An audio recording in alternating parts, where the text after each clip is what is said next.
स्वागत आहे माझ्या यूट्यूब चॅनलमध्ये। तर आजच्या व्हिडिओमध्ये आपण मटका गळ्यावरती खूप सुंदर अशी पॅचवर्कची डिझाईन बनवणार आहोत। अगदी थोडंसं साडीतील कापड ते आपण बनवून घेणार आहोत। तर हे बघा तुम्ही मटका गळा आणि त्यामध्ये कशा पद्धतीने पॅच बनवायचा आहे त्याचा आकार ड्रॉ करून घेतलेला आहे। तर हे बघा हा ब्लाउज पीस आहे। तर इथे बघा मी 2.5 गळा रुंदी घेतली, गळा उंची आहे 10.5, हा 38 साईजचा ब्लाउज आहे आणि मोंडा घेतलेला आहे 6चा। ठीक आहे। तर हे बघा आता आपण मटका गळा कट करून घेणार आहोत आणि आतमधले पॅच पण। तर अगोदर मटका गळा कट करून घ्यायचा आहे अगदी व्यवस्थित कडेकडेने मार्किंग केलेल्याच्या, आणि मग आतमधले पॅच जे आहेत ते आपण कट करून घेणार आहोत। तर मधला पॅच आपण एकदम छोट्याशा काठापासून बनवून घेणार आहोत आणि जो बटरफ्लाय टाइप आहे तो साडीतील कापडाचा। ठीक आहे। तर आता आपण हे पॅचेस कॅनव्हास पेपरवरती वाढवून घेणार आहोत। अगोदर आहे तसाच पॅच जसा आहे तसाच मार्किंग करून घ्यायचा आहे आणि मग आपल्याला कुठे शिलाई मार्जिन लागणार आहे तेवढ्या जागेत तो वाढवून घ्यायचा आहे। तरी बघा हा पॅच फक्त आपल्याला खालच्या साईडने जोडताना एक्स्ट्रा लागणार आहे, तरी तुम्ही एक्स्ट्रा अर्धा इंच घेतलंय खालच्या साईडने गोल जो आकार आहे तिथे आणि कटिंग करून घेतलेली आहे पॅचची। ठीक आहे। तर यानंतर छोटा पॅच जो आहे तो हे बघा अशा पद्धतीने ॲडजस्ट होतोय। तर हा कुठे कुठे आपल्याला करावा लागणार आहे तर कडेने आणि वरती पण थोडंसं फोल्डिंगमध्ये जाणार आहे, तर त्यामुळे मी वरती पण वाढवून घेते त्याला। तर हे बघा कडेने अर्धा इंच असं घेतले, वरती एकदम पाव इंच एवढंच घेतलेलं आहे फिनिशिंगसाठी आणि पॅच आहे तसा कट करून घेतलेला आहे। तर हे बघा अशा पद्धतीने जोडणार आहोत आपण।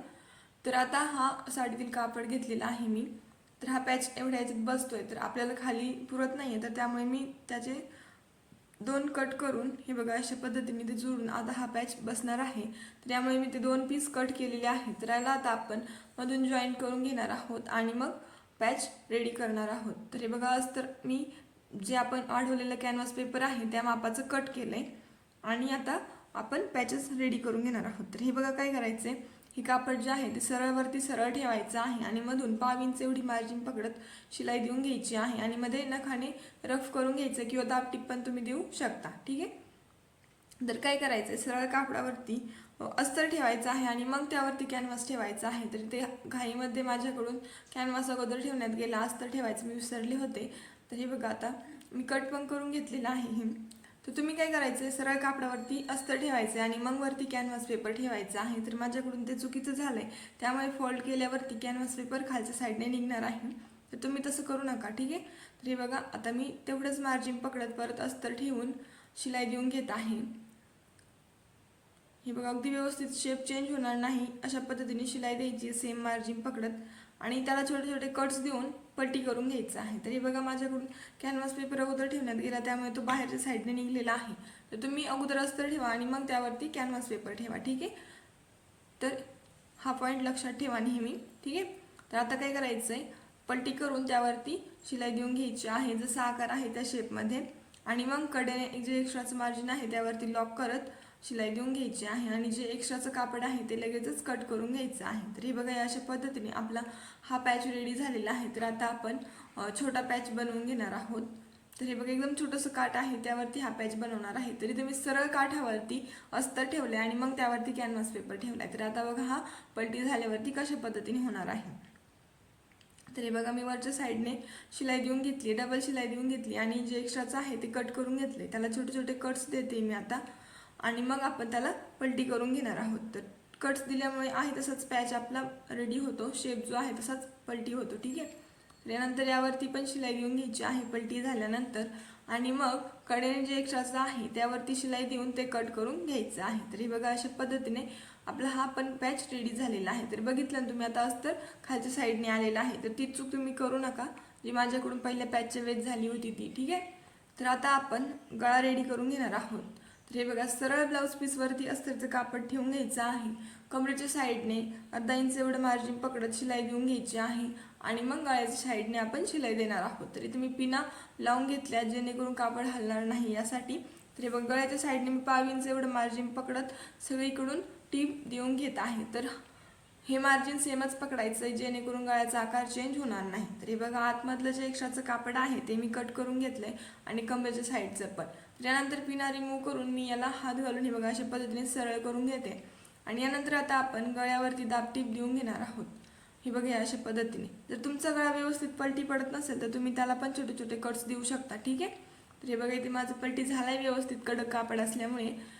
तर हे बघा इथे तुम्ही कट्स देऊन पण पलटी करू शकता. तर हे बघा इथे मी यावरती दाब टीप देऊन घेतलेली आहे. तर अशाच पद्धतीने आपण कपड्याच्या साईडने पण व्यवस्थित कडेने शिलाई देऊन घेणार आहोत आणि लगेचच जे कडेचं आहे अस्तरच्या कडेचं मार्जिन ते पण लॉक करून कट करून घेणार आहोत. तर हे बघा अशा पद्धतीने एकदम एक लाईन एवढं मार्जिन पकडत मी कडेचं जे कापड आहे ते लॉक करून घेत आहे आणि मग लगेचच ते आपण कट करून घेणार आहोत. तर हे बघा अशा पद्धतीने एकदम तंतोतंत कट करून घ्यायचं आहे, कारण ते आपण एक्स्ट्रा ठेवत असतो कमी पडू नये यासाठी. ठीक आहे. त्यानंतर सेंटर काढायचं आहे आणि सेंटरपासून आडवा चारचा आणि उभा चारचा दोन्ही साईडने टक्स आखून घ्यायचा आहे आणि तो व्यवस्थित शिलाई देऊन पॅक करून घ्यायचा आहे. तर हे बघा इथे मी आडवा चारचा आणि उभा चारचा टक्स मार्क करून घेतलेला आहे. तर याला आता खालच्या साईडने व्यवस्थित लॉक करून वरतीपर्यंत तिरकी शिलाई देऊन मी टाकून घेतलेला आहे. दुसरा पण याच पद्धतीने मी टाकून घेत आहे. ठीक आहे. तर व्यवस्थित लॉक करायचं आहे फिनिशिंग सहित. तरी त्यात आपला टक्स टाकून झालाय. तर आता आपण पॅच जो घेतलेला आहे तर हे बघा अशा पद्धतीने इथे आपण तो लावणार आहोत. तर यासाठी आपल्याला सेंटर काढावं लागेल पॅचचं पण आणि गळ्याचं पण. तर हे बघा इथे मी सेंटर काढले आणि हे बघा सेंटरवरती तो पॅच ठेवलाय आणि हा काठाचा इथे. तर यावरती मी लेस लावून घेणार आहे छोट्या छोट्या पॅचेसवरती. तर हे बघा इथे मी ब्लाऊज पीसवरती मॅचिंग अशी लेस घेतली गोल्डन प्लस रेड कॉम्बिनेशनची. तर ती आता मी या पॅचवरती लावून घेते. तर त्यासाठी इथे मी गोल्डन दोरा लावून घेत आहे, कारण एका साईडने गोल्डन लेस आहे यासाठी. तर ही फिनिशिंगची महत्त्वाची टिप्स आहे. ज्या कलरची लेस असेल त्या कलरचा दोरा यूज करायचा आहे. ठीक आहे. तर हे बघा इथे मध्ये मी थोडीशी चून टाकली जेणेकरून कोना येतो व्यवस्थित.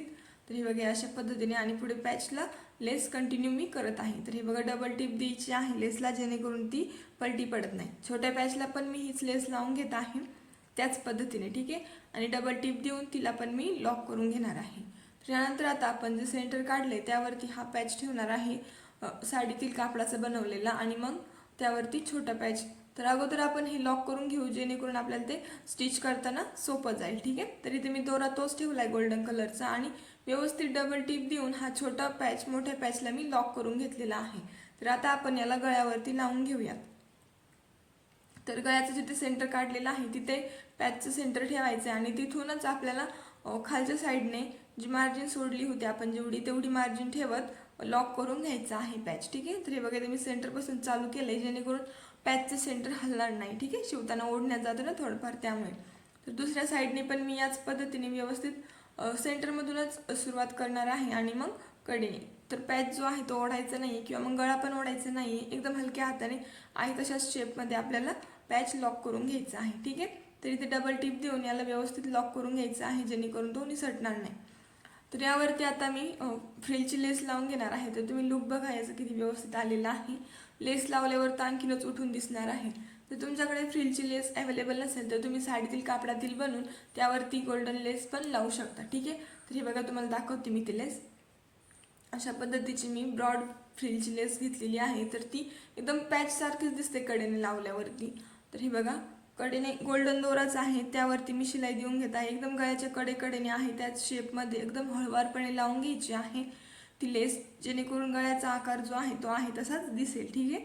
तर हे बघा एकदम कडेने मी गळ्याच्या ती लेस लावून घेतलेली आहे. तर यावरती आता मी डबल टिप देऊन व्यवस्थित लॉक करून घेणार आहे. तर डबल टिप दिल्यामुळे ती लेस पलटी पडत नाही. तर त्यामुळे नेहमी लेसला डबल टिप द्यायची आहे. ठीक आहे. तर हे बघा अशाच पद्धतीने आपला पॅचवर्कचा गळा जो आहे ते रेडी झालेला आहे. तर तुम्ही त्याचं लुक बघा किती व्यवस्थित दिसत आहे. तर याला आता मी लटकन लावून घेणार आहे.